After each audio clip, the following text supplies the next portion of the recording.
వివక్షత లేని సమాజాన్ని నిర్మించాలి, కుల వివక్షత పోవాలి, అందరూ కలిసిమెలిసి ఉండేటువంటి ఒక సమాజం రావాలి అనేటువంటి దాంతో కుల వివక్షతకు వ్యతిరేకంగా ఈ అణగారిన వర్గాలు పేదవాళ్ళకు సంబంధించినటువంటి సమస్యల మీద సామాజిక శంఖారావం అని 16వ తేదీ నుంచి జూలై 16వ తేదీ నుంచి 26వ తేదీ దాకా 10 రోజుల పాటు కేవీపీఎస్ మరియు అంటే కుల వ్యతిరేక పోరాట సంఘం, ఆంధ్రప్రదేశ్ వ్యవసాయ కార్మిక సంఘం మరియు ఇతర ప్రజా సంఘాలన్నీ కలిసి రాష్ట్ర వ్యాప్తంగా ఈ సామాజిక శంఖారావం కార్యక్రమాన్ని నిర్వహిస్తూ ఉన్నాయి.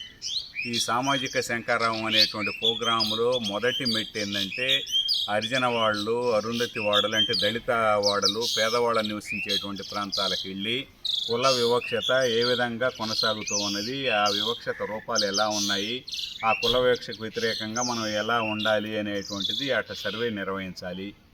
తర్వాత ఈ కాలనీల్లో ఉండేటువంటి సమస్యలు అనేకం ఉన్నాయి. ఈ కాలనీకి వస్తే ఈ కాలనీలో ఉండేటువంటి సమస్యలు చెప్పారు. ఇప్పుడు ఇక్కడ ఈరోజు ఈ గంగవరం, రామచంద్రాపురం గిరిజన కాలనీకి వస్తే ఈ గిరిజన కాలనీలో ఉండేటువంటి ఇతర అనేక సమస్యలతో పాటు లేదు డ్రైనేజో లేకపోతే వీధి లైట్లో రోడ్లు లేకపోవటం, ఇటువంటి సమస్యలు సర్వసాధారణంగా ఉన్నాయి.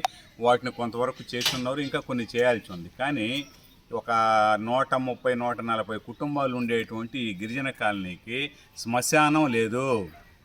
ఇక్కడ ఉండేటువంటి గిరిజనులు ఏం చెప్తున్నారంటే, మేము ఇన్ని కుటుంబాలు ఇక్కడ జీవిస్తుంటే ఇన్ని సంవత్సరాల నుంచి అడుగుతూ ఉంటే ఎమ్మెల్యేలు వచ్చారు, ఓడిపోయిన వాళ్ళు వచ్చారు, గెలిచిన వాళ్ళు వచ్చారు, వివిధ రాజకీయ పార్టీలు వచ్చాయి, అందరినీ మాకు శ్మశానం కావాలని అడిగాం అధికారులు వచ్చినప్పుడు. కానీ ఎవరూ ఈ శ్మశానానికి సంబంధించిన సమస్యను పట్టించుకోలేదు.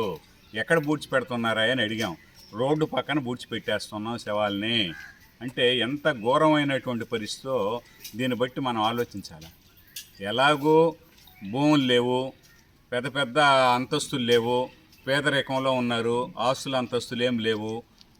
మనం ఊరు చూసాం, ఆ ఊరు దగ్గర నుంచి ప్రారంభం అయితే అక్కడనే తేడా మొదలైంది. పెద్ద పెద్ద భవనాలు, ఎకరాలు భూములు ఉండేటువంటి వాళ్ళు పోయి చిన్న చిన్న ఇళ్ళు, లేదు కాలనీ ఇళ్ళు, లేదు సుమారుగా నిర్మించుకున్న ఇళ్ళు, గుడిసెలతో స్టార్ట్ అయింది గిరిజన కాలనీ.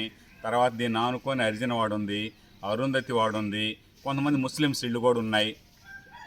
అందుకని పేదరికము సమాజంలో ఎలా ఉంది, వీళ్ళ జీవనం అనేటువంటిది తెలుస్తూ ఉంది ఈ కాలనీకి రాగానే. ఇటువంటి పరిస్థితుల్లో ఆస్తులు అంతస్తులు ఎలాగూ లేవు, మాకు పెద్ద పెద్ద బిల్డింగులు లేవు, కనీసం చనిపోయినప్పుడు బూడ్చిపెట్టుకునే దానికి శ్మశానం కూడా ఏర్పాటు చేసేటువంటి దిక్కులేని పరిస్థితుల్లో ఈ ప్రభుత్వం ఉందంటే, ప్రభుత్వం కూడా కాదు, ఏమో తెలుగుదేశం పోయింది, వైసీపీ వచ్చింది, అంతకుముందు కాంగ్రెస్ ఉండింది, అన్ని రాజకీయ పార్టీలు పరిపాలించాయి, స్వతంత్రం వచ్చి 80 సంవత్సరాలు అయింది, ఇంకా బ్రహ్మాండంగా సర్వ సౌఖ్యాలతో సుభిక్షంగా ఉన్నారు జనాలందరూ చెప్తున్నారు. ఒక గిరిజన కాలనీకి నెల్లూరుకు కోతవేడు దూరంలో ఉండే ఈ కోవూరు ఆనుకొని ఉండేటువంటి ఈ గిరిజన కాలనీకి శ్మశానం కూడా లేదు అంటే గిరిజనుల పరిస్థితి ఎంత దయనీయంగా ఉందో దీన్ని బట్టి అర్థం చేసుకోవచ్చు. అందుకని ఈ సమస్యలన్నింటినీ గుర్తించి ఈ సమస్యల మీద 27వ తేదీ నుంచి సచివాలయాల్లో అర్జీ ఇవ్వాలని చెప్పేసి మేము పిలిపివ్వటం జరిగింది. 27వ తేదీ నుంచి అర్జీలు ఇచ్చి ఆగస్టు 3వ తేదీన సోమవారం రోజు ఈ అన్ని కాలనీల్లో, దళితవాడలు, గిరిజన కాలనీలు, పేదవాళ్ళ ఏరియాల్లో గుర్తించినటువంటి సమస్యల మీద మా ఆగస్టు 3వ తేదీన ఎంఆర్ఓ ఆఫీస్ దగ్గర ధర్నా నిర్వహించాలని, జిల్లా వ్యాప్తంగా మొత్తం జిల్లాలో ఉండేటువంటి అన్ని సమస్యల మీద ఆగస్టు 24వ తేదీన జిల్లా కలెక్టర్ కార్యాలయాల దగ్గర పెద్ద ఎత్తున ధర్నాలు, ఇతర ఆందోళన కార్యక్రమాలు నిర్వహించాలని పిలిపివ్వటం జరిగింది. ఇది మొత్తం ఈ సామాజిక శంఖారావం ప్రోగ్రాము. ఈ దాంట్లో భాగంగా మేము ఈరోజు ఈ గంగారం రామచంద్రాపురం కాలనీకి రావటం జరిగింది. ఈ సమస్యలన్నీ కూడా ప్రభుత్వం దృష్టికి తెస్తూ ఉన్నాం, వెంటనే పరిష్కరించాలని చెప్పేసి కోరుతా ఉన్నాం. పరిష్కరించకపోతే ఇక్కడ ఉండేటువంటి పేద ప్రజలందరినీ ఐక్యం చేసి ఈ సమస్యల మీద మేము ఉద్యమం చేస్తామని చెప్పేసి ఈ సందర్భంగా తెలియజేస్తా ఉన్నాం.